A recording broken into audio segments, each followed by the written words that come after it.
요한계시록 7장은 6째 인과 7째 인 사이에 들어있는 내용입니다.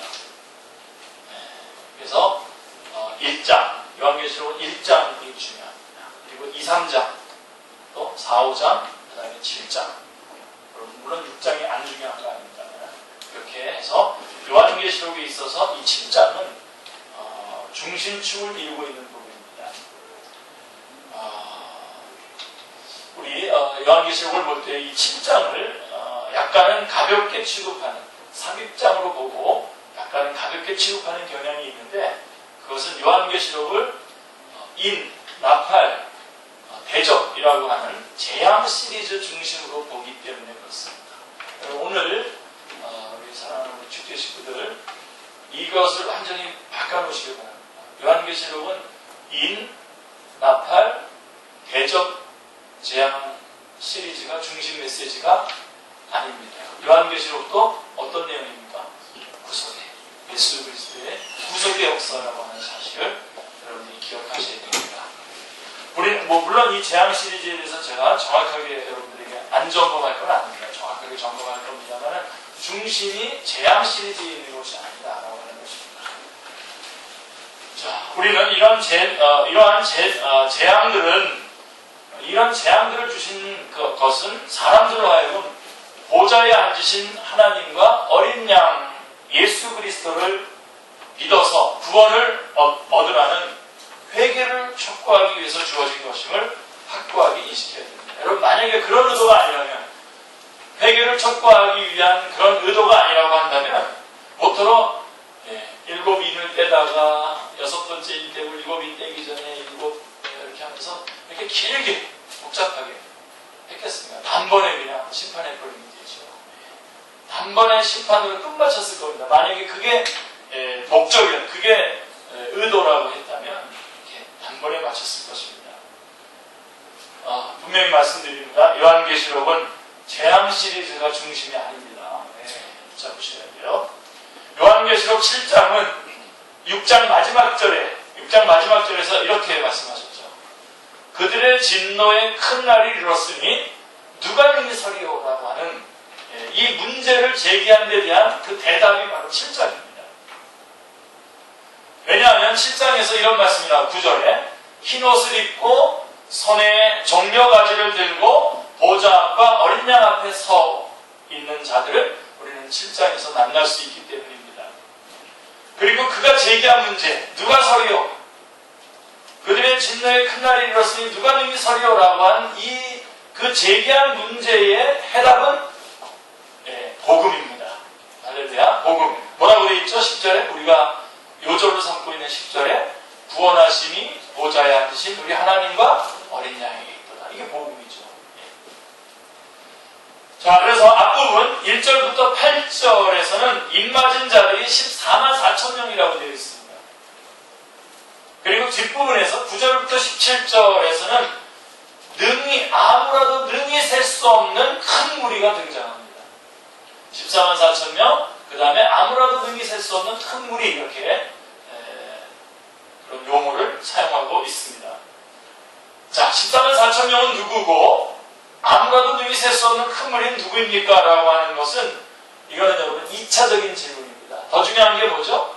자, 이런 누가 능히 서리오라고 했는데 그게 핵심이 뭡니까? 핵심은 그가 누구이든지 막론하고 오직 구원하심이 누구에게 있다고요? 보좌에 앉으신 우리 하나님과 어린 양에게 있다라고 하는데 이게 핵심입니다.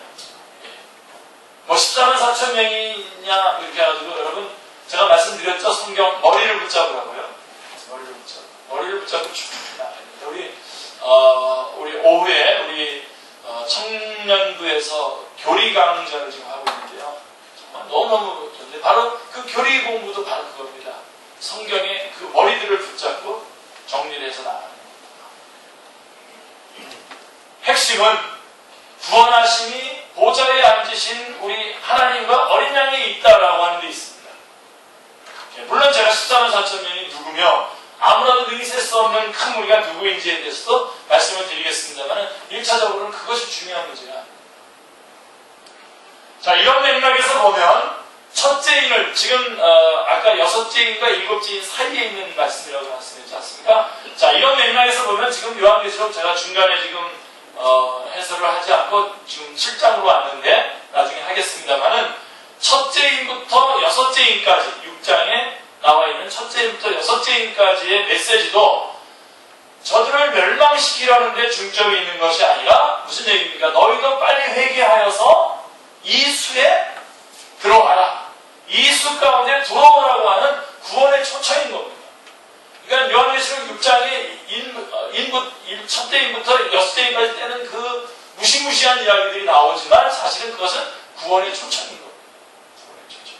아멘입니다. 네. 네. 그러므로 요한계시록의 중심 주제 중에 하나는 교회에게 복음 증거의 사명을 감당하라고 하는 지상명령입니다. 여러 가지 요한계시록의 중심 주제들이 있지만 특별히 중요한 것은 요한계시록을 통해서 우리 교회가 감당해야 될 가장 중요한 사명이 뭐냐? 바로 복음 증거하는 것이다 라고 하는 것입니다.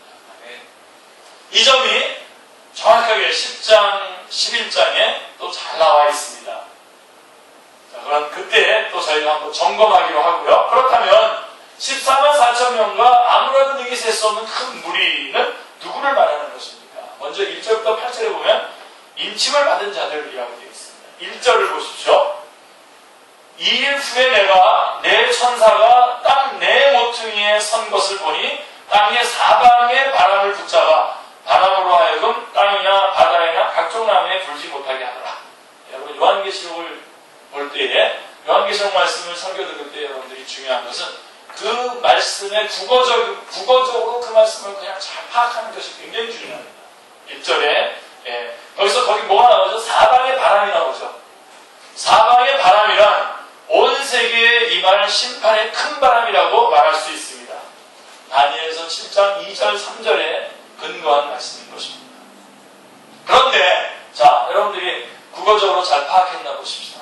자, 그 바람을 어떻게 하고 있는 겁니까? 지금 사방에 이 온 세계에 임할 이 심판의 큰 바람이라고 할 수 있는데 이 바람을 지금 어떻게 하고 있습니까? 붙잡고 있단 말이에요. 바람을 지금 붙잡고 있다. 심판의 바람을 붙잡고 계시단 말입니다. 사도 바울도 이런 말씀했어요. 데살로니가 후서 2장 6절 7절 말씀, 이런 말씀 여러분 이렇게 연결할 수 있어야 됩니다. 그러하여금 그의 때에 나타나게 하여 막는 것이 있는 것을 아나니 불법의 비밀이 이미 활동하였으나 지금은 그것을 막는 자가 있어. 막는 자가 있다는 겁니다. 불법한 자의 등장을 막고 있었다는 것입니다. 자, 왜 막아야 하고? 자, 아까 요한계시록식으로 말한다면 언제까지 붙잡고 있어야 합니까? 왜 막아야 되고 언제까지 붙잡아야 됩니까? 3절 말씀, 요한계시록 7장 3절 말씀을 보십시오. 뭐라고 되어 있습니까? 우리 하나님의 종들의 이마에 인치기까지라고 말씀합니다. 자, 언제까지? 우리 하나님의 종들의 이마에 인치기까지 이 심판을 막고 있는 겁니다. 4절을 보십시오. 내가 인침을 받은 자의 수를 들으니 이스라엘 자손의 각 지파 중에서 인침을 받은 자들이 14만 4천이니라고 말씀하고 있습니다. 자, 그렇다면 인침을 받은 자들이 누구입니까? 자, 여러분 요한계시록을 볼 때 또 하나 중요한 것, 문자적으로 보시면 합니다. 만약에 이거 지금 14만 4천 이 인침받은 자들을 우리가 문자적으로 이해한다고 해보십시다. 여러분 12지파의 각 12,000명씩이라고 규격화되어 있을 뿐만 아니라 거기 12지파가 쭉 나오는데 단지파와 에브라임 지파가 빠집니다. 그리고 누가 들어가냐면 요셉 지파하고 레위 지파가 들어가 있습니다. 만약에 이것을 문자적으로 이것을 파악을 하고 이해를 하려고 한다면 이것을 설명할 수 있는 길, 왜 이 둘이 빠지고 이 둘이 들어갔는지를 설명할 길이 없습니다. 그러므로 이것을 어떻게 봐야 돼요? 상징으로 봐야 돼요. 인을 가리켜서 누구의 인이라고 했습니까? 하나님의 인이라고 말씀하고 있어요. 2절에. 그리고 14장 1절에서 보면 요한계시록 14장 1절로 가보시면 또 내가 보니 보라 어린 양이 시온산에 섰고 그와 함께 14만 4천이 서 있는데 그들의 이마에는 어린 양의 이름과 그 아버지의 아버지의 이름을 쓴 것이 있더라라고 말씀하고 있습니다.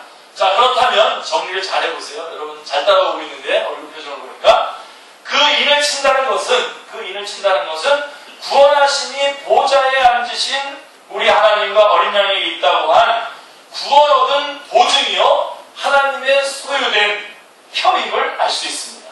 그렇죠? 예. 그러니까 이 인을 친다라고 하는 것은 구원 얻은 보증이며 하나님의 백성이 된 소유, 하나님의 소유된 표임을 알 수가 있습니다. 그러므로 에스겔서 9장 6절에 가보시면요 이렇게 말씀하고 있습니다. 늙은 자와 젊은 자와 처녀와 아이와 여자를 다 죽이되 이마에 표 있는 자에게는 가까이 하지 말라라고 말씀하고 있는 것입니다. 그러면 이 인을 치는 역사는 어떠한 방도로 이루어지는 것입니까? 자, 어떻게 인을 칩니까? 자, 이런 문제가 대두되겠죠. 그죠? 자, 3절에 보면 누가 이 인을 치고 있죠? 여러분 국어적으로 여러분 잘 아셔야 돼요. 이제 천사가 인을 친다고 말합니다. 자, 그러면 여러분 천사가 인을 치는 겁니까? 정말로? 네. 자, 천사가 인을 치는데 성경 다른 곳에 보면 에베소서 1장 13절에 보면 이런 말씀이 있어요. 그 안에서 너희도 진리의 말씀 곧 너희의 구원의 복음을 듣고 그 안에서 또한 믿어 약속의 성령으로 인치심을 받았으니 약속의 성령으로 인치심을 받았으니 라고 성령님께서 인을 치신다고 말씀하고 있습니다. 그런데 자, 성령님께서 인을 치시는 것은 아무에게나 치는 것이 아니라 어떻게 하죠? 구원의 복음을 듣고 믿는 자에게 인을 친다는 것입니다. 자, 여러분 성령님으로 말미암아 다 이 인침을 받으신 거죠, 여러분? 네. 그렇다면 저들에게 이 복음을 증거해 줄 자가 누구입니까? 자, 사도행전 1장 8절에 이렇게 말씀하고 있습니다. 땅끝까지 이르러 내 증인이 되리라 하고 이 복음 전파의 사명을 누구에게 맡기고 있냐? 교회에게 맡기고 있는 것을 보게 됩니다. 교회에 주어진 것입니다. 그럼 여러분 다 이렇게 다 정리를 한번 해보십시오. 자, 하나님의 인을 치는 방도는 천사와 성령님과 교회가 함께 동력해서 하는 사역인 것입니다. 놓치지 마시기 바랍니다. 그래서 여러분 우리가 이 부분에 있어서 이 증거의 사역, 전도하는 사역, 성령님이 인치시도록 우리가 이 말씀을 전하고 증거하는 이 증거의 사역이 얼마나 막중한 사역인가를 여러분들이 깊이 뼈저리게 여러분 안에서 인식하고 각인을 시키셔야 됩니다. 아주 중요한 사역인 겁니다. 사도 바울은 고린도전서 3장 9절에서 이렇게 말했습니다. 우리는 하나님의 동력자들이요. 할렐루야. 네. 놀랍죠? 부담스럽습니까? 여러분 감격으로 오늘 이 말씀을 고린도전서 3장 9절 말씀을 감격으로 받아들이시길 바랍니다. 천사가 이 인을 치지만 성령님께서 하시는 것이요 그것을 그렇게 할 수 있도록 하는 것은 교회가 증거의 사명을 감당함으로써 할 수 있는 것입니다. 그러므로 그 인치는 기간은 많은 사람들이 오해하는데 종말의 어느 한순간에 국한된 것이 아닙니다. 보라 지금은 은혜 받을 만한데요 보라 지금은 구원의 날이로다 라고 하신 것처럼 복음 전파의 전 기간, 즉 주님께서 승천하시고 다시 재림하실 때까지 걸쳐있는 그 모든 기간이 바로 인치는 기간입니다. 지금도 바로 그 기간이라고 하는 사실입니다. 그러므로 이 입맞은 14만 4천 명이란 구원 얻은 모든 성도들을 가리키는 상징적인 수로 보아야만 합니다. 이런 말 하기도 짜증납니다만 여호와 증인이 말하는 14만 4천이나 신천지가 말하는 14만 4천이 아니라 이 14만 4천이란 구원 얻은 모든 성도들을 가리키는 상징적인 수로 보아야만 합니다. 자, 이를 문자적으로 유대인에게만 한정을 한다면 14장에 나오는 14만 4천과 부딪히게 됩니다. 이 3절에 이렇게 됐어요. 땅에서 성령함을 받은 14만 4천 밖에는 이라고 하는 말을 대하게 될 때에 난처하게 됩니다. 그래서 억지 해석을 가하기 시작합니다. 그때부터. 그래가지고 그게 뭐 신천지에 오는 사람들, 신천지에서 추수꾼이 되는 사람들이 그렇게 얘기하는 거죠. 여러분, 왜 14만 4천 명이라고 말했습니까? 21장에 나오는, 요한계시록 21장에 나오는 새 예루살렘에 대한 묘사가 이것에 대해서 빛을 비춰준다. 그래서 성경에 있는 말씀은 성경에 있는 빛을 비추어 받아서 해석하는 것이 좋죠. 12장 12절부터 21장 12절부터 14절을 보시면 크고 높은 성곽이 있고 12문이 있는데 12문에 12천사가 있고 그 문들 위에 이름을 썼으니 이스라엘 자손 12지파의 이름들이라. 동쪽의 셈은 북쪽의 셈은 남쪽의 셈은 서쪽의 셈이니 그 성의 성곽에는 12기초석이 있고 그 위에는 12 어린 양의 12사도의 12이름이 있더라. 이렇게 되어 있습니다.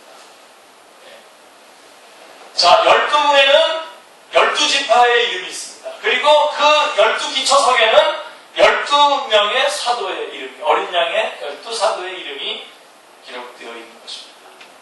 자, 교회를 상징하는 새 예루살렘은 구약교회를 상징하는 12지파와 신약교회를 상징하는 12사도의 이름으로, 사도로 이루어져 있음을 보게 됩니다. 그렇다면 14만 4천이란 구약의 12지파, 구약의 모든 교회를 대표하는 12와 신약의 12사도로서 신약의 교회를 대표하는 12과 12 곱하기 12, 여기 주산이 단수가 높으신 분들이 있는데 저도 주산이 1단입니다.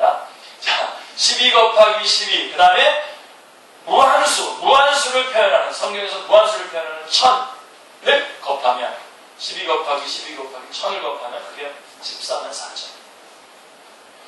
얼마든지 주님이 부르시는 어린 양의 보혈로 구원받은 자들의, 그래서 하나님의 인침을 받은 자들의, 성령님의 인침을 받은 자들의 수가 14만 4천이라는 것입니다. 여러분, 이것을 여기서 주목하게 되는 것은 뒷부분에 가서는 이걸 뭐라고 얘기하죠? 9절부터 7장 9절부터 뒷부분에서는 24만 4천이라는 말을 쓰지 않고 그 다음에는 아무라도 능히 셀 수 없는 큰 물이라고 하는 그 말씀으로 쓰고 있습니다.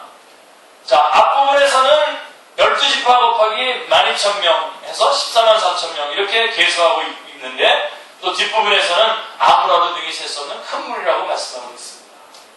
자, 이것을 여러분 무심한 일로 여기지 마시기 바랍니다. 그냥 무심코 뭐 그렇게 쓸 수 있구나 이렇게 하지 마시고 상당한 의도가 이 안에 있는 것을 여러분이 보셔야 됩니다. 자, 하나님께서 민수기서에 보면, 여러분 민수기서 우리 공부했잖아요, 그죠? 구석사적으로 성경 개론 공부했잖아요, 그죠?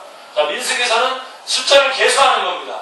전쟁에 나갈 만한 숫자를 계수하는 건데 1장 3절과 26장 2절에서 이스라엘 중에 20세 이상으로 싸움에 나갈 만한 모든 자를 계수하라고 명하시고 있습니다. 그래서 그들로 군대를 편성하여 가나안을 정복하는 싸움을 담당하게 하심을 보게 됩니다. 자, 요한계시록 2장 3장에서 우리 주님은 뭐라고 얘기합니까? 이기는 자는 그러면서 그 영적 전쟁, 전투하는 교회가 승리할 것을 계속해서 격려하고 계시고 있지 않습니까? 독려하셨던 주님은 7장에서 지금 뭐하고 있는 겁니까? 2장 3장에서 자, 이기는 자는 하고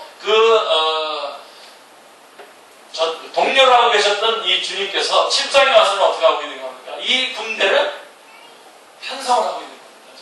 14만 4천이라고 하는 군대의 편성을 보여주고 있는데, 그러니까 하나님의 군대는 12,000명으로 편성되어 있는 12군단이라고 말할 수 있습니다. 네, 이거는 우리 주님께서도 십자가에 달리시기 전에 한번 말씀하셨죠. 너는 내가 내 아버지께 구하여 지금 12군단이나 더 되는, 전에 그 개혁성경은 12영이나 되는, 그래서 다들 많이 헷갈리는데 그 영자가 군단을 말하는 겁니다. 12군단 더 되는 천사를 보내시게 할 수 없는 줄로 아느냐 라고 하신 말씀과 연관이 있는 것입니다.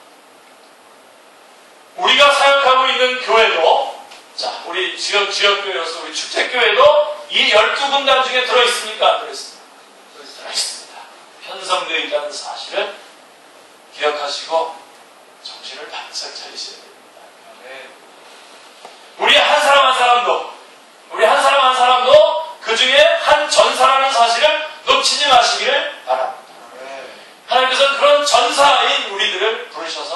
사람 한 사람 쓰고 계시는 것입니다. 지금도 놓치지 마시기 바랍니다. 여러분을 제외시키지 마십시오. 그게 8절까지의 내용이고 9절부터 14절에 그 옷을 씻어 희리한 자들. 자, 9절 말씀을 보십시오.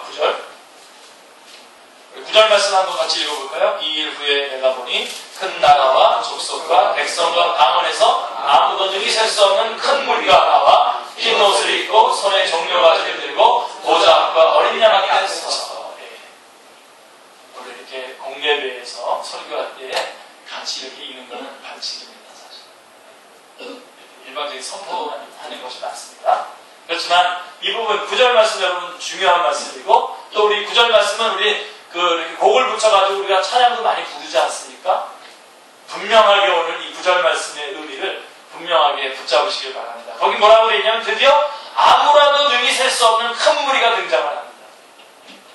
이들은 각 나라와 족속과 백성과 방언에서 나온 자들이라고 했으니까 여러분 뭘 말하는 겁니까? 지구상에 있는 모든 민족에게 나온 자들을 말합니다. 지금 여러분 우리 청년도 제가 부탁하려고 했는데 우리 종족 세팅하는 거 다시 좀 시작을 하셔야 됩니다. 우리 경문형 선생님 다시 시작하셔야 되는데 바로 지금 보세요. 이 백성들 모든 각 나라와 족속과 백성과 방언에서라고 이렇게 말씀하고 있는데 지금 우리가 아직도 전파되지 않은 종족들이 있지 않습니까? 근데 요한계시록 7장은 뭘 얘기하고 있냐면 그들도 결국은 복음을 받아들일 것이고 그 중에서도 이 혼인자, 이 대열에 들어갈 사람들이 나올 거라는 것입니다. 그렇기 때문에 여러분 분발하셔야 됩니다. 우리의 미전도 종족으로 되어 있는 아직도 전도되어 있지 않는 종족들을 향해서 우리가 소망을 가지고 접근해 나갈 수 있는 것입니다. 바로 이 7장이 바로 그 말씀인 것입니다. 그렇기 때문에 이것은 지구상의 모든 민족에서 나온 자들이 모여서 함께 하나님 앞에 영광을 돌리고 있다는 사실을 우리가 기억해야 됩니다. 그들이 보좌 앞과 각 모든 종족에게서 모든 지파 모든 종족에서 나온 자들이 다 어디에 있냐면 보좌 앞과 어린 양 앞에 서 있다고 말씀하고 있습니다.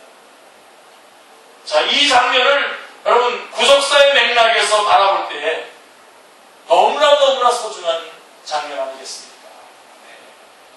성경 전체를 통틀어서도 가장 중요한 해답이 여기에 있다고 하겠습니다. 우리가 볼 때 뭐 저런 나라가 있나 저런 놈이 있나 하여간 우리는 그렇게 생각하지만 하나님께서는 그들 가운데서도 다 불러 모아서 구속의 역사를 이루어 주시고 이렇게 큰 무리를 이루어 주신 것을 보게 되는 것입니다. 인류의 시조는 죄로 말미암아 하나님 앞에서 추방을 당했습니다. 그런데 지금 그 이후로 어떻게 하나님 앞에 나갈 수가 있는가? 이것이 인류의 수건이었지 않습니까?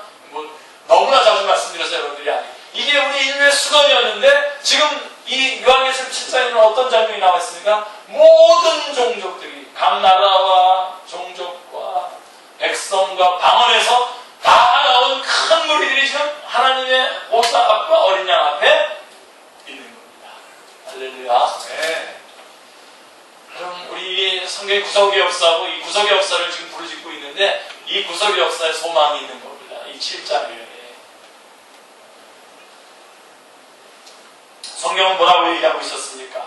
우리가 하나님 앞에 나가야 되는데 로마서 3장 20절은 뭐라고 얘기하고 있었습니까? 율법의 행위로 그 앞에 의롭다 하심을 얻을 육체가 없다. 하나님 앞에 의롭다 하심을 얻을 육체가 없다고 단언하고 있습니다.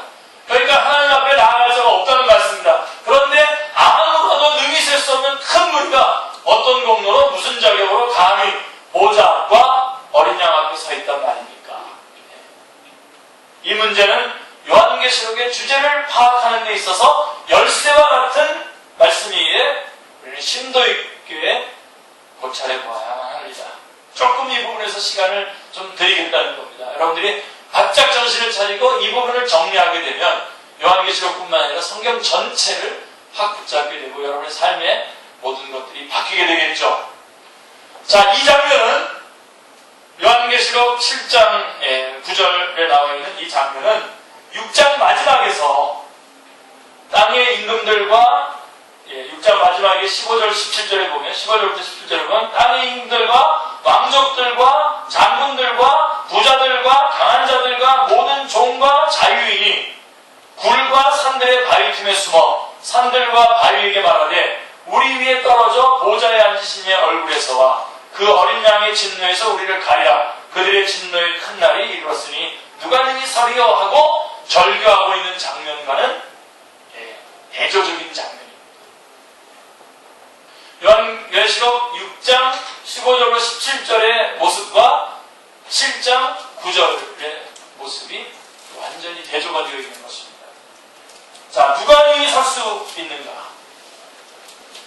이것을 알았기 때문에 장로 중에 하나가 묻습니다. 이 흰옷 입은 자들이 누구며 또 어디서 왔느냐? 13절에서 묻고 있습니다. 너는 알고 있느냐? 라고 묻고 있는 것입니다. 그리고 그에 대한 대답은 우리 요한 집사님 이해하는 앞에서 끙끙거리면서 이해하신다고 이해가 되고 있는 거죠. 만만치 않은 부분인데 이 부분은 제가 자세히 설명하겠습니다. 자, 그리고 그에 대한 답변은 그들에게 공로나 자격이 있어서가 아니라 14절에 뭐라고 되어 있습니까? 오직 어린 양의 피에 그 옷을 씻어 희게 하였느니라 라고 말씀합니다. 자, 누가 능히 서리요? 누가 능히 설 수 있는가? 그에 대한 답은 그 옷을 어린 양의 피에 씻은 자라고 하는 것입니다. 할렐루야. 네. 자, 문제는 여기서 이게 문제입니다. 지금 오늘 한국 교회와 우리 성도들이 오해하는 부분이 바로 이 부분인데 그것을 좀 풀어드리겠습니다. 자, 그러면 그 옷을 씻어 희게 하였다라고 하는 의미가 무엇입니까? 자, 이것을 자꾸만 제가 수요성경학교 때도 좀 강조를 많이 했는데요. 이것을 자꾸만 성결로 여기시는 분들이 많습니다. 성결, 성화, 거룩. 그러나 만약에 그렇게 된다면 이 옷을 입는 그 옷을 씻어 희게 하는 것이 거룩함으로 말미암아 씻어지는 것이라고 한다면 그야말로 정말 누가 이 하나님 앞에 설 수 있겠습니까? 다시 창세기 3장 앞부분으로 돌아가는 거죠. 자, 성화를 이루어야 설 수 있다라고 하는 말은 만약에 그것이 어린 양의 피에 씻겨서 흰옷을 입는 것이라고 한다면 아무도 입을 수가 없습니다. 그것이 조건이라면. 성경은 말합니다. 로마서 3장 23절 24절 아주 제가 생명과 같이 여기 구절들 아닙니까? 모든 사람이 죄를 범하였으며 하나님의 영광에 이르지 못하더니 하나님의 영광이라는 것은 하나님의 존재를 말하는 것입니다. 그리스도 예수 안에 있는 성량으로 말미암아 하나님의 의제로 값없이 의롭다 하심을 얻은 자 되었느니라 라고 말씀하고 있습니다. 자, 이 말씀을 제치고 거룩이 흰옷을 입는 조건이다 라고 말할 수 있습니까? 다시 말하면 의롭다 하심을 얻었기 때문에 그의 의를 힘입어 하나님의 보좌 앞에 하나님의 영광 앞에 다시 나아가게 되었다고 말씀하고 있는 것입니다. 아멘. 의롭게 되었기 때문에 의롭지도 못한 죄인을 하나님이 어떻게 의롭다고 여기주셨단 말입니까? 그리스도 예수 안에 있는 성량으로 말미암아 우리를 의롭다 여겨주셨다는 것입니다. 자, 이런 뜻입니다. 인간의 자력으로는 의롭게 된다는 것이 불가능함을 아시기에 하나님께서 의롭다고 여겨주실 수 있는 방도를 마련해 주셨다는 것입니다. 그러므로 복음이란 뭐냐? 하나님의 의가 나타났다는 것입니다. 로마서 1장 17절, 로마서 3장 26절이 바로 그것을 분명하게 말씀해주고 있는 것입니다. 복음이란 하나님의 의가 나타난 겁니다. 그래서 그 의, 성경은 말씀합니다. 베드로전서 3장 18절에 그리스도께서 단번에 죄를 위하여 죽으사 의인으로서 불의한 자를 대신하였으니 왜요? 우리를 하나님 앞으로 인도하여 하시니라. 하나님 앞으로 인도하시기 위해서 그분이 우리에게 의의 길을 마련해 주셨다는 것입니다. 그리고 히브리서 10장 19절에 이렇게 말합니다. 그러므로 형제들아 우리가 예수의 피를 힘입어 성소에 다시 말해서 하나님 앞에 들어갈 담력을 얻었나니 라고 말씀하고 있습니다. 또 말씀합니다. 에베소서 3장 12절에 우리가 그 안에서 그를 믿음으로 말미암아 담대함과 확신을 가지고 하나님께 나아감을 얻었느니라 말씀하고 있습니다. 사랑하는 성도님들, 핵심을 파악하기를 기도합니다. 여러분들이 정말 핵심을 파악하길 바랍니다. 의로우신 하나님 앞에 나아가 설 수 있는 자는 의로운 자여야만 한다는 점입니다. 누가 볼 때 말입니까? 누가 보기에 의로워야만 합니까? 예, 하나님 앞에서. 로마서 3장 20절에 하나님 보시기에 말입니다. 사람 앞에서가 아닙니다. 사람 보기에 성결한 사람이 있습니다. 그러나 하나님 앞에서는 아닙니다. 속지 마십시오. 이를 누구보다도 절감한 사람은 그 빛 앞에 서본 경험을 한 사도 바울입니다. 그는 말씀합니다. 갈라디아서 2장 16절에 길게, 2장 16절 길지만 아주 중요한 요절입니다. 같이 한번 읽을까요? 사람이 의롭게 되는 것은 율법의 행위로 말미암이 아니요 오직 예수 그리스도를 믿음으로 말미암은 줄 알므로 우리도 그리스도 예수를 믿나니 이는 우리가 율법의 행위로서가 아니고 그리스도를 믿음으로써 의롭다함을 얻으려 합니다. 율법의 행위로서는 의롭다함을 얻는 문제가 없습니다. 갈라디아서 2장 16절은 분명하게 딱 선을 그어놓고 있습니다. 그러므로 어린 양의 피에 그 옷을 씻어 희게 하였다라고 하는 것은 성화를 배제하고 있는 것은 아니라 하여도 성화가 묻어 있는데 그것을 배제하고 있는 것은 아니라고 하여도 의롭다 여기심을 받은 칭의로 보아야 하는 것입니다. 칭의. 죄인을 하나님 앞에 설 수 있게 해줄 수 있는 본능은 칭의에 있지 성화에 있지 않습니다. 많은 분들이 복음은 구원에 이르는 입문이고 그 후에는 성화로 달성하는 것처럼 말하고 있습니다. 큰일 날 얘기입니다. 그러면 아무도 못 믿습니다. 아닙니다. 성경은 말씀합니다. 로마서 5장 9절에 그러면 이제 우리가 그의 피로 말미암아 의롭다 하심을 받았으니 더욱 그로 말미암아 진노하심에서 구원을 받을 것이니 라고 말씀하고 있습니다. 로마서 5장 9절입니다. 의롭다함을 얻었다는 것은 언제 그렇게도 중요하고 결정적으로 필요한 것입니까? 자, 우리가 의롭다함을 얻었다는 것이 언제 중요한 겁니까? 언제 필요한 겁니까? 언제 그렇게 결정적으로 중요한 겁니까? 진노 앞에서, 그죠? 진노 앞에서. 너무나 중요한 말씀. 진노의 날. 진노에서 구원을 얻게 되는 것은 성화에 있는 것이 아니라 칭의에 있는 것입니다. 하나님께서 하나님의 의가 나타났다고 하는 그 의, 칭의의 교리에 의해서 우리가 의롭게 된 그것 때문에 진노의 날 우리는 담대하게 진노의 날을 맞이할 수 있는 것입니다. 그러므로 복음의 핵심인 칭의는 진노의 날까지 붙잡고 있어야 돼. 끝까지 붙잡고 있어야 돼. 복음의 핵심인 것입니다. 처음이야 마지막입니다. 예.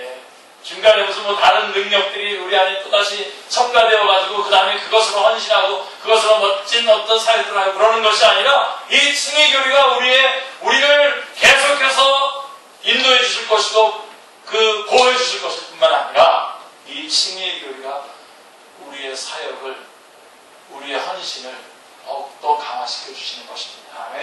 그래서 이것은 진노의 날까지 붙잡고 있어야 될 복음의 핵심인 것입니다. 진노와 결부되지 않는 칭의란 의미가 없는 것입니다. 끊어지지 않는 5개의 황금교리 아시죠? 황금고리. 예. 미리 아시고, 미리 정하시고, 부르시고, 의롭다 하시고, 성화가 아니라 그 다음에 어디로 갑니까? 영화롭게 하신다는 거예요. 예. 미리 아시고, 우리를 사랑했다는 거죠? 미리 정하시고, 우리를 거룩으로 이끌어 가신다는 거죠? 그래서 역사 현장에서 부르시고, 부르신 그들을 의롭다고 하시고 그리고 그 다음에 어디로 갑니까? 바로 영화로 가는 겁니다.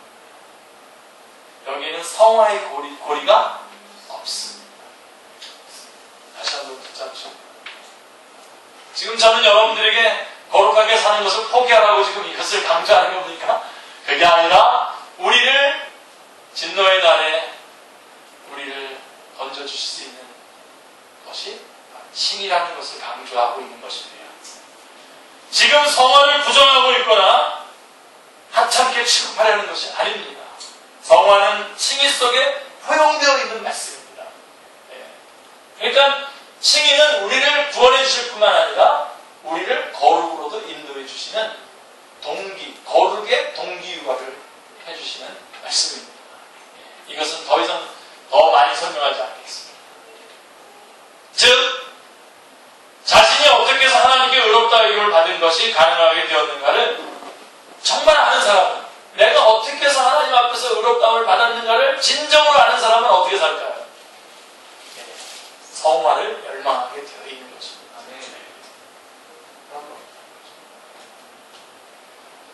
성화가 우리를 의롭게 하는 것이 아니라 우리가 의롭다 함의 그것이 어떤 과정을 통해서 우리에게 주어졌는가를 정확하게 알고 있는 사람들은 거룩을 열망하게 되어 있다고 하는 것입니다. 자, 그러나 분명히 해드리려고 하는 점은, 그렇지만 그럼에도 불구하고 이 구원의 서정 중에 성화의 교리가 독립적으로 들어있다면 모든 사람은 성화 고리에서 끊어지고 말게 될 것이라고 하는 점을 제가 강조하고 있는 것입니다. 자, 형제는, 여러분들은 율법에 매어본 적이 있습니까? 그래서 지하 감방에서, 갈라디아서 3장 23절에 지하 감방에 갇혀본, 다시 말하면 오라 나는 공고한 사람이로다, 이 사망의 몸에서 누가 나를 건져내랴 라고 했던 로마서 7장 24절에 그런 절망적인 경험을 해본 경험이 여러분 가운데 있냐는 것입니다. 정말 그런 경험이 있었다면 그런 형제에게 만약에 구원자가 나타났다고 생각해 보십시오.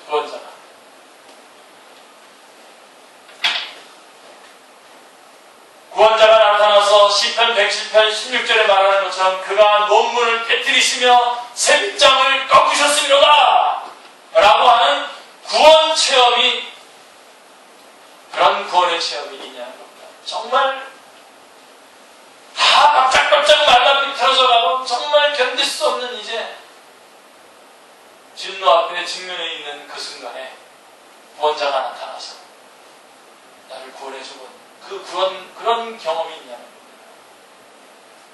그렇다면, 그런 경험을 했다면 다시 그렇게 구원받아야 될 상황으로 돌아가는 그 죄의 자리로 우리가 또 가서 살겠냐 이겁니다. 제가 경찰서에 같은 얘기를 하려고 하는데 시간이 없어서 많이 못하겠습니다. 오늘 준비한 게 많아서.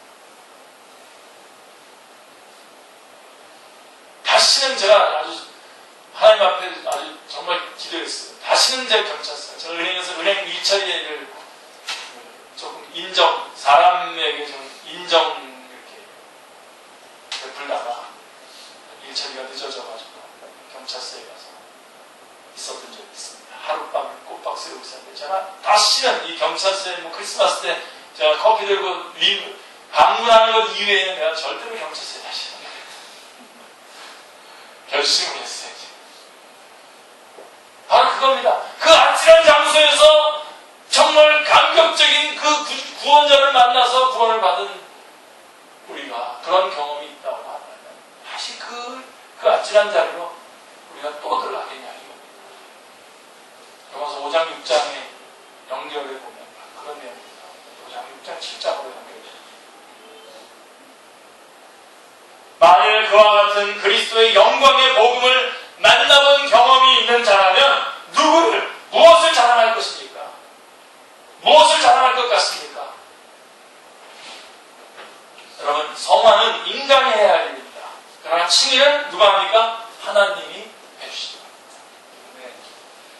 사람이 해야 할 일보다 하나님께서 해주신 일이 먼저요, 결정적으로 중요한 겁니다. 놓치지 마시기 바랍니다. 다시 말하면 오직 우리의 구원이 보좌에 앉으신 우리 하나님과 어린 양에게 있음을 증거하고 있는 것입니다. 그러니까 나 같은 죄인을 보좌 앞과 어린 양 앞에 설 수 있게 해줄 수 있는 것은 그리스도 예수 안에 있는 성령으로 말미암아 은혜로 값없이 의롭다 하심을 얻은 자 되었다라고 하는 칭의뿐이며, 예수 안에 있는 구속, 하나님의 은혜, 값없이 의롭다 하심이 너무너무 귀하고 복스럽기에 이를 힘있게 증거하고 자랑하고 있을 뿐입니다. 그러니까 구원받았는데 자기 얘기를 하고 있는 사람들은 구원받지 않은 겁니다. 구원받은 사람들은 자기 얘기를 하고 싶어지지가 않아요. 자기를 보내준 그 구원자에 대해서 얘기하고 싶은 겁니다. 그 구원자를 보내주신 하나님에 대해서, 그 구원자를 보내주신 하나님, 그 구원자이신 예수 그리스도, 그것을 믿게 해주신 성령님에 대해서 얘기하고 싶어지는 겁니다. 그리고 그와 함께 동행하고 싶어지는 것입니다. 자기 얘기로 돌아가서 자기 얘기 많이 하는 사람들은 점검해 보셔야 됩니다. 떠오르는 사람들이 있어요? 그러면? 그런 거 말하는 게 아니라 여러분을 점검해 보세요. 혹시 나는 내 구원의 감격을 통해서 하나님을 간증하고 하나님의 영광을 드러내고 있는지, 아니면 구원의 자랑에서 자기가 괜찮은 사람이라고, 난 구원 받았지, 너 구원 안 받았지, 너 쪼다지, 뭐 이런 식으로 나가는 거가 아닌지를 확인해 보시라. 창세기 27장 27절에 이삭이 야곱의 옷의 향취를 맡고 그에게 축복했다는 말씀이 있습니다. 성화를 옷의 향취에 비한다면 칭의는 벌거벗은 수치를 가려준 옷이라고 할 수 있습니다. 옷이 더 중요하죠, 그죠? 거기에 향내가 나냐 안 나냐, 나중 문제고요. 향취가 없는 것도 문제이지만 벌거벗은 것은 치명적인 것입니다. 칭의의 절대성은 구약 성경에도 나타나 있습니다. 스가랴서 3장에 보면 대제사장 여호수아가 사탄에게 송사를 당하고 있는 장면이 나오죠. 왜냐하면 그가 더러운 옷을 입었기 때문입니다. 성결하지 못한 옷을 입고 있기 때문입니다. 그래서 4절에 보면, 스가랴서 3장 4절에 보면 여호와께서 자기 앞에 선 자들에게 명령하사, 자, 그 대제사장이 그 더러운 옷을 벗기라 하시고, 또 여호수아에게 이르되 내가 내 죄악을 제거해 버렸으니 내가 아름다운 옷을 입히리라 라고 말씀하십니다. 이게 그 말씀입니다. 자, 어떻게 이것이 가능해집니까? 스가랴서 3장 8절 9절에 내 종싹을 나게 하셔서, 그리스도를 나게 하셔서, 뒷부분에 가면, 9절 뒷부분에 가면 이 땅의 죄악을 하루에 제거하리라. 그렇게 해서 가능해진 겁니다. 이사야서 61장 10절에서는 내가 여호와로 말미암아 크게 기뻐하며 내 영혼이 나의 하나님으로 말미암아 즐거워하리니 이는 그가 구원의 옷을 내게 입히시며 공의의 겉옷을 내게 더하시니 신랑이 사모를 쓰며 신부가 자기 보석으로 단장함 같게 하였습니다 라고 묘사하고 있습니다. 시편 기자는 71편 15절 16절에 내가 측량할 수 없는 주의 공의와 구원을 내 입으로 종일 전하리이다. 내가 주 여호와의 능하신 행적을 가지고 오겠사오며 주의 공의만 전하겠나이다 라고 말씀하고 있습니다. 그러므로 흰옷을 입은 무리들이 큰 소리로 외쳐 이르되 구원하심이 보좌에 앉으신 우리 하나님과 어린 양에게 있도다라고 찬양을 하고 있는 것은 너무나 당연한 것입니다. 너무나 당연한 일입니다. 자, 중요한 부분 다뤘고요. 자, 10절 말씀 보시죠. 10절 말씀은 앞부분 1절부터 8절에 14만 4천 명과 뒷부분에 9절부터 17절에 아무나도 능히 셀 수 없는 큰 무리가 별개의 무리가 아니라, 각각 다른 무리가 아니라 보좌에 앉으신 우리 하나님과 어린 양으로 말미암아 구원을 얻은 동일한 하나님의 백성임을 말씀해주고 있는 것입니다. 성령으로 인치심 앞부분, 즉 중생, 성령으로 인치심을 받은 그 중생과 하나님께 받아들여진 뒷부분에 나와 있는, 즉 칭의는 동시적으로 이루어지는 것입니다. 그래서 앞부분과 뒷부분에 이렇게 나누어져서 설명되어져 있는 것이죠.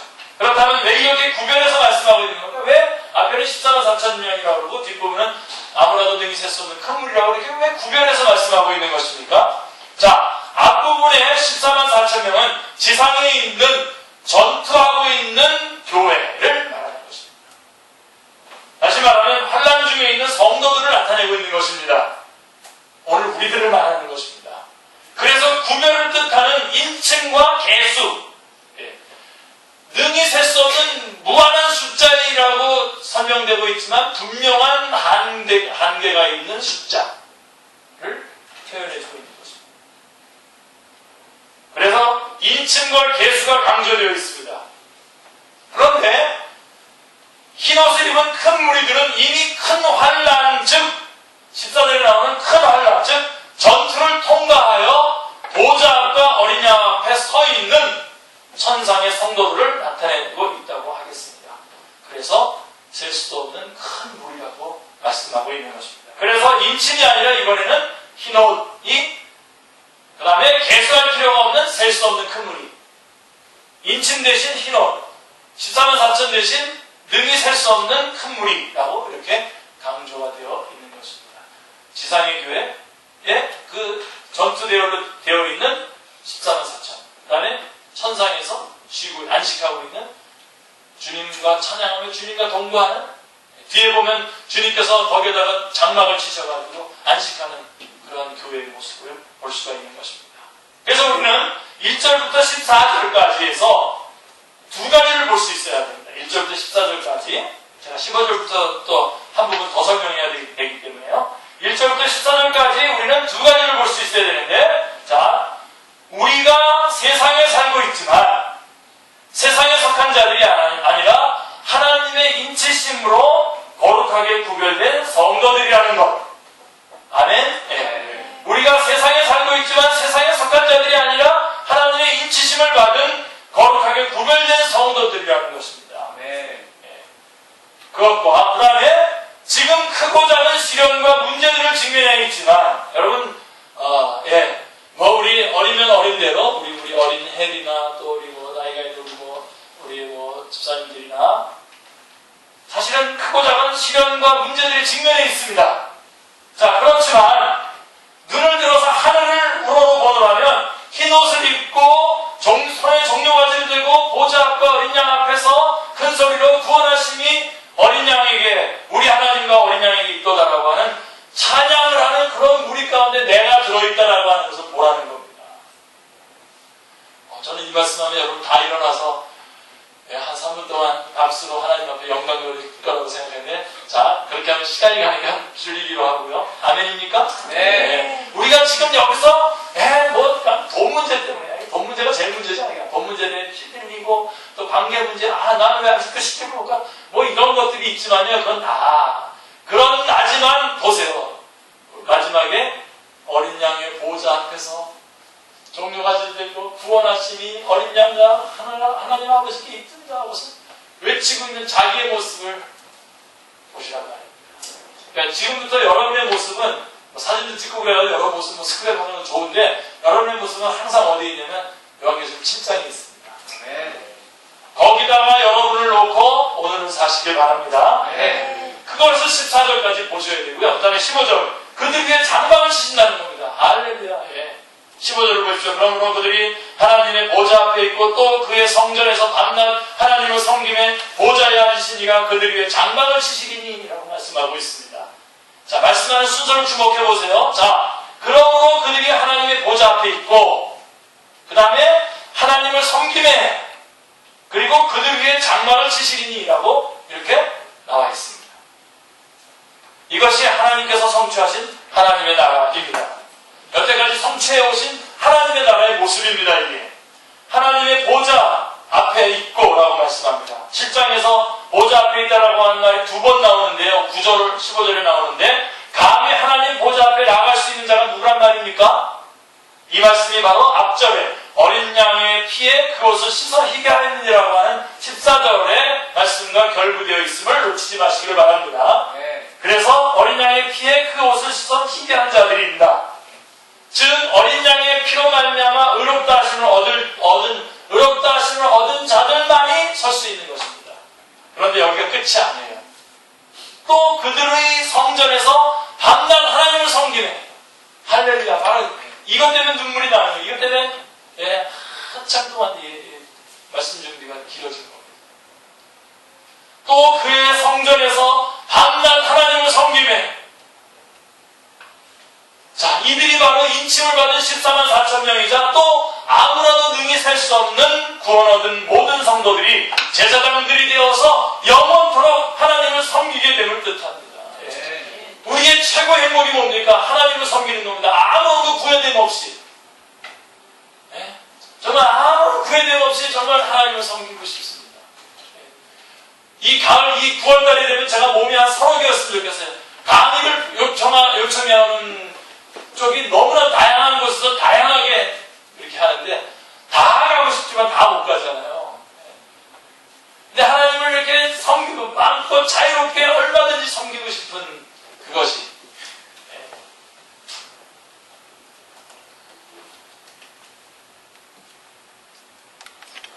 그게 우리의 제일 큰 소망 아닙니까?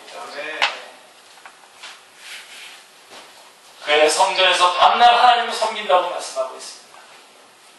그리고 보좌에 앉으신 이가 그들 위에 그렇게 열심히 주님만을 섬기는 그들 위에 장막을 치신다라고 말씀하고 있습니다. 구석사 맥락에서 보면 그들 위에 장막을 치시니라고 하는 말씀보다 더 크고 복스러운 말씀이 또 있을까 싶습니다. 하나님께서 백성들 가운데 성막이라고 하는 장막을 친 때가 있습니다. 아시죠? 그것은 짐승의 피로 세운 새 언약 때, 첫 언약 때입니다. 그러나 그것은 모형일 뿐이었습니다.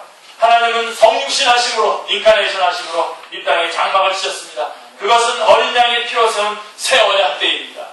이제 또 장막을 치시겠다고 말씀하시는 것입니다. 어떻게 가능해졌습니까? 하나님도 의로우시고 우리도 의롭다고 여김을 받았기 때문에 함께 거할 수가 있기 때문에 함께 거하는 장막을 칠 수가 있는 것입니다. 그래서 가능해진 것입니다.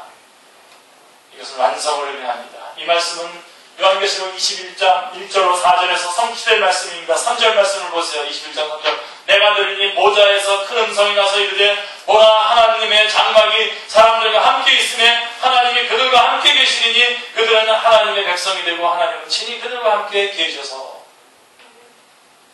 이것이 천당입니다. 이것이 하나님의 나라입니다. 할렐루야. 그래서 밤낮 하나님을 섬기게 되는 것입니다.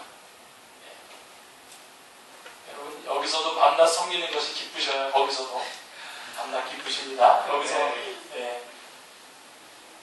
그래서 16절에 그들이 다시는 줄이지도 아니하며 목마르지도 아니하고 해나 아무 뜨거운 기운에 상하지도 아니하리니 라고 말씀합니다. 이것은 21장 4절에 다시는 사망이 없고 애통하는 것이나 곡하는 것이나 아픈 것이 다시 있지 아니하리니 처음 것들이 다 지나갔음이로라 라고 말씀하는 것과 같은 말씀입니다.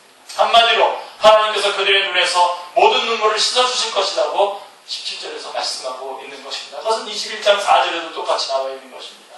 이렇게 말씀하시면 먼 훗날의 얘기를 하고 있는 것이 아닙니다. 이 땅에 사는 동안 환난 중에도 즐거워하느냐고 로마서 5장 3절은 말씀하고 있습니다. 그래서 환난 중에도 즐거워한다라고 하는 이 천상적인 관점을 갖고 살아가게 하시려는 것입니다. 지금도 바로 이 천상적인 관점으로 오늘을 살아가게 하시려고 하는 것입니다. 성도가 받을 수 있는 위로 중에 이와 비교할 만한 다른 위로는 없습니다. 다시 상기시켜드립니다만은 이처럼 영광스러움으로 가득 찬 7장을 삽입장으로 여긴다면 복음을 옆으로 밀어놓는 격이 되는 것입니다. 요한계시록의 중심은 보좌와 어린 양이 있고 하나님의 나라 건설이 완성되는 것으로 대단원의 막을 내리고 있는 것입니다. 그러므로 도리어 심판 시리즈가 7인, 7나팔, 7대접 이 심판 시리즈가 삽입입니다. 요한계시록. 어찌하여 단번에 심판하시지 않고 인, 나팔, 대접으로 상징된 재앙들을 이렇게 내리시는 것입니까? 회개하라는 겁니다.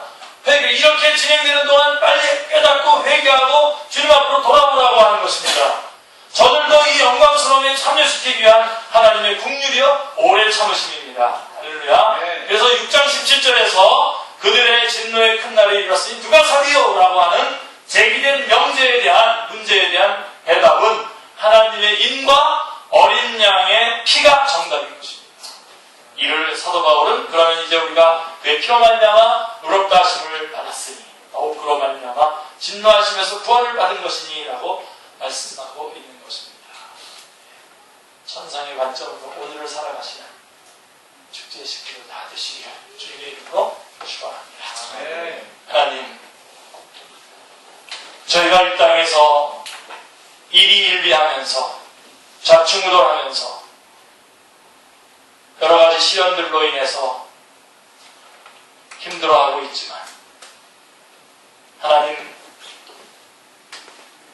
요한계시록에서 보여주고 있는 천상에서의 저희들의 모습을 바라볼 때 어린 양과 하나님 보호자 앞에서 구원하심이 하나님과 어린 양에게 있다라고 고백하는 찬양을 부르며 영광을 돌리는 그 모습을 보게 됩니다. 그 모습으로 승리하게 하여 주시옵소서. 오늘의 싸움들을 인내로 싸워내며 이겨낼 수 있게 하여 주시옵소서. 지금 저희가 전투하는 교회인 것을 놓치지 않게 하여 주시옵소서. 모든 것들의 우선권들을 이 싸움에 집중하게 하여 주옵소서. 주 예수 그리스도의 이름으로 기도드리옵나이다. 아멘.